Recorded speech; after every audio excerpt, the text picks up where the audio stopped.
Hello, Pastor Alexander and Landmark Baptist Church. This is Josh Sullivan here, your missionary in South Africa.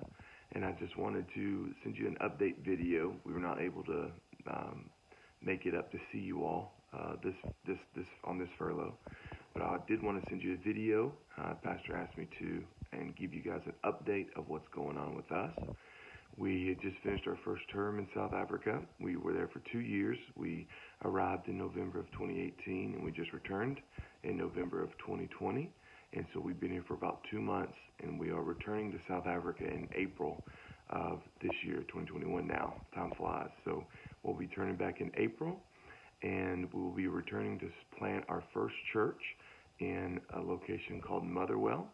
And before I get too deep into the update, I just want to say thank you, Pastor and Church, for your support over the years.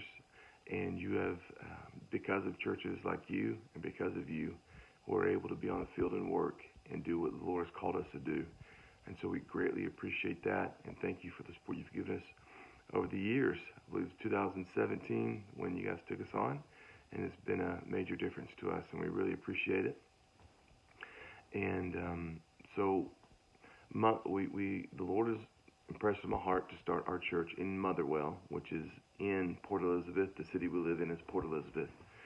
And so Motherwell has about 150,000 people, maybe a little bit more than that.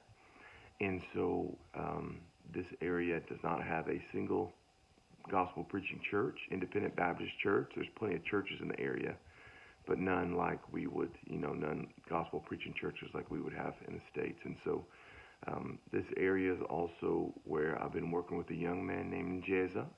And Jeza is a 15-year-old boy who was attending the church that I helped in when we were in language school for our first term.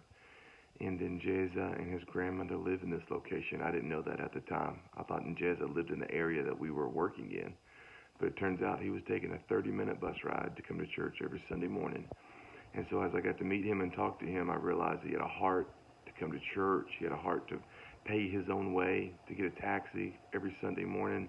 That's a big deal. And so I've been working with Jeza for probably about 8 months or so before we returned. It's also in Jeza's grandmother's home where we were able to start our first Bible study in Motherwell.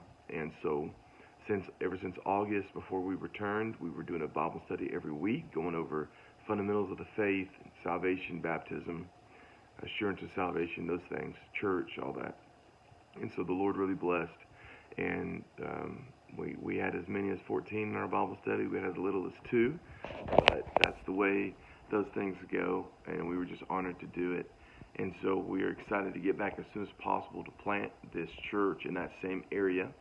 And I think I've said it in the letter a few times. We were looking to raise about $40,000. We have about almost 7 of that raised so far. As of this time, I think today's January 8th or January 7th. So it's about how much we have raised. And I've had questions about what that goes toward, and that's going to go towards the land. That's going to go towards, I haven't decided yet if I'm going to buy a building and remodel it, or if I'm just going to start from the ground up. But either way, in a place like South Africa, even if you do buy a building, it has to be totally redone. So it pretty much has to be knocked down and redone anyway. So some people have asked me these questions, and either way, it's gonna, whether I buy a building that's standing up or not, the amount doesn't change. It's got to be totally gutted and redone anyway. So to make it a church. So whether I buy some land and build, or whether I purchase a building, I'm not sure. I'm not 100% sure yet. But that money is going to go towards laying a good foundation, getting a good block building instead of a shack, getting a good high ceiling. That's going to go towards chairs. That's going to go towards a pulpit, a sound system.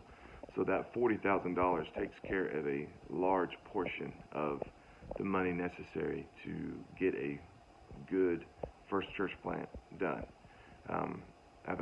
There are shack churches there, and we're not opposed to building a shack church. I might do that in the beginning, but for this first church plant, I want it to be pretty as solid as it can be, as nice as it can be for the area. And so that would be a block building, concrete block building with a good foundation and a roof. That's what that's going to be. With a couple Sunday school classes and maybe an office in this area as well. So it's going to be a pretty big size space and chairs. Pulpit, like I said, it's going to cover a lot of the bases that we need for that. And so we're praising the Lord for those that have given and those that have been praying for the church plant. We're very excited about that. And we are just very excited to be partnered with you guys to get over there and get to work. I was telling my wife last night, we're so excited to get back to South Africa in April. I enjoy the family time here, and I enjoyed the Christmas with my family and seeing some churches. But we're excited to get back as soon as we can and get to work, and we're excited about that. So continue to pray for us. Continue to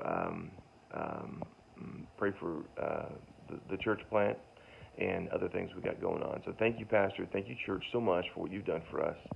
And we look forward to seeing y'all as soon as we can. God bless.